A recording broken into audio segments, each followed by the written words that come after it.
Ito na, 2026, babalik na tayo sa ating topic. Kailangan matuto tayo lumakad na sa tamang rhythm o sa tamang lakad ayon sa biyaya that is walking in the rhythm of our Lord Jesus Christ. So, marami tayong gustong gawin sa pagdating. Maraming taong sumasalubog sa 2026, no? May listahan, obligasyon, anong dapat gawin. Dapat magbago na ako, dapat ganito ako, dapat gagalingin ko na, no? Ngunit sa ilalim ng bagong tipan, alam nyo, hindi mo kailangan isipin ng mga yan na ako gagawa, gusto kang gawin, magbago ako. Hindi naman nagbabago. Ang daming mga resolusyon. Sa bagong tipan, sa ating Panginoon, sa pamamagitan niya, ilakad na lang natin. Alam na natin anong tamang mali. Alam na natin anong dapat natin gawin. So, makisabay tayo sa biyaya ng Panginoon, sa Espiritu ng Panginoon. Ano po natin gagawin? Mahirap po tayo. Ganyan taon, ang focus po natin ngayon ay kilalanin natin yung Kristo na nasa atin. Alamin natin ang buhay na lakad natin ayon sa ating Panginoon.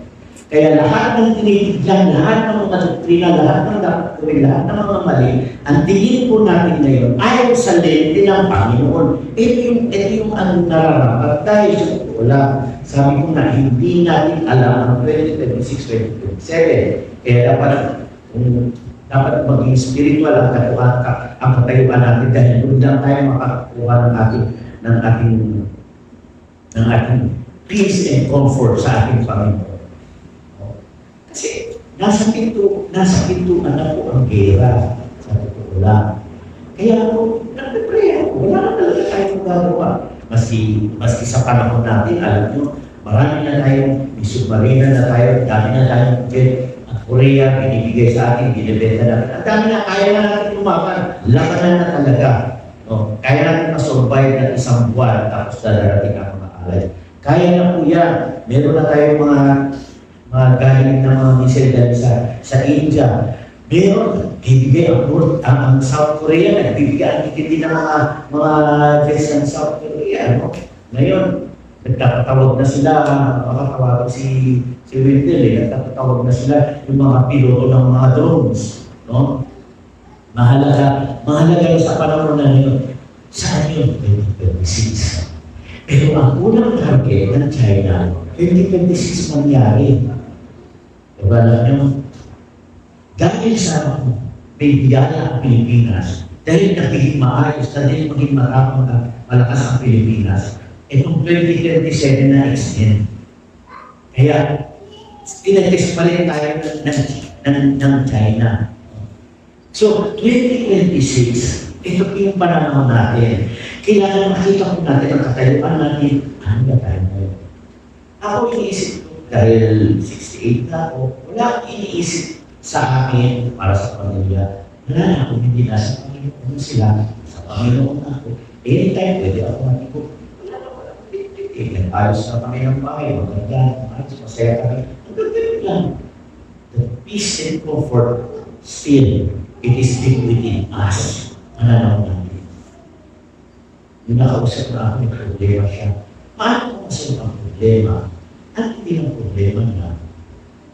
At sasabihin ko lang sa kanya nasa pananaw mo. Hindi mo makakontrol yung nangyayari sa labas. Parang kailangan mo, gusto mo, problema mo. Hindi mo makakontrol yun. Pero makakontrol mo, paano mo tignan yan. Makakontrol mo, paano mo harapin yan. That's the only peace. Kaya alam mo yung bunga ng Espiritu. Love, joy, peace. Pagdating sa mundo, pinaka-set ko po yan, pinaka-dulo lang ng controlling factor po yun, ay self-control. Anything in this life, we have to know the self-control. Paano mo gagawa yan? Hindi sabihin mo, hindi ka tulad ng mga tao nakikinig pa na palataya na nasa kita natin. Kung hindi dahil ang Espiritu ng Diyos na sa atin na. Ang bunga ng Espiritu, bahagi yun.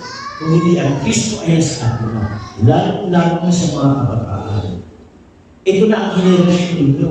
Ito na yung panahon ninyo na dapat matatag kayo ngayon ang Kristo ay sa inyo. Dahil ay mundo ngayon, no? hindi na control ng tao.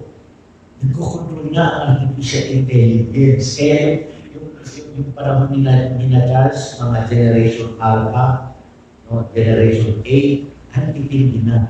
Matalino na sila, may kasama pang artificial intelligence. Pag yan ang gumana, ang hindi ko kaya.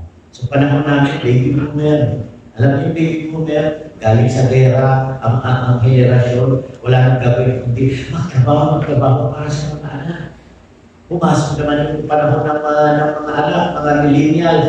Kahit okay ang mga magulang, okay sila sa pag-aaral na nila, maayos sila mga millennials.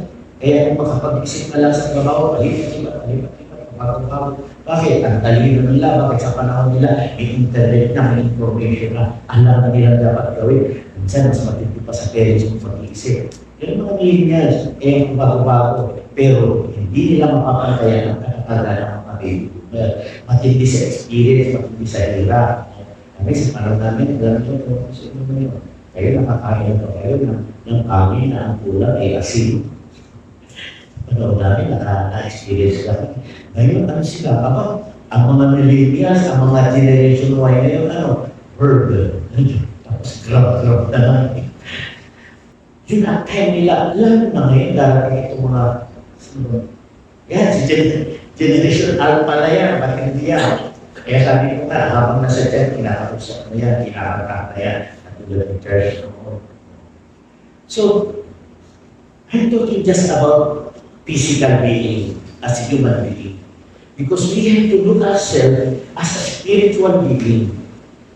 Yan po ang maiiwan. Matulog talaga tayo, pero buhay po ang spirito natin. Kaya kung buhay ang spirito natin, kaya maging tama ang pananaw natin dahil kaya nagkatawang tao ang Panginoon para ipakita, ipaalam sa atin na tayo ay nilalang ng Diyos, spiritual tayo, na tayo matigok, babalik rin tayo sa Kanya. Dahil yung maraming doktrina kung ano-ano mga tinuturo, kesyo pupunta dito, kesyo pupunta doon, no? Kesyo magpapahangat. Bakit? Sapagkat mali ang doktrina nila, kinagisnan sa lumang tipan. Ano yung lumang tipan? Sa lumang tipan, pag ginawa mo ito, i-bless ka. Pag hindi mo ginawa ito, i-curse ka. Yun ang lumang tipan. Sa bagong tipan, sa Panginoon ang dumating galing sa kanyang biyaya. Wala na yung, we are not under the law, we are under grace. Yun po ang palagi natin gusto nakita. If we are under grace, lumalahan po tayo sa Espiritu. Ang flesh, ang laman ay dapat sa Espiritu. So this is where we are. This is where our life, our thinking should be focused sa ating Panginoon. So, how do we walk? Itong tatlong bahagi, itong tatlong punto, sana matapos na natin. Ilang excited ito.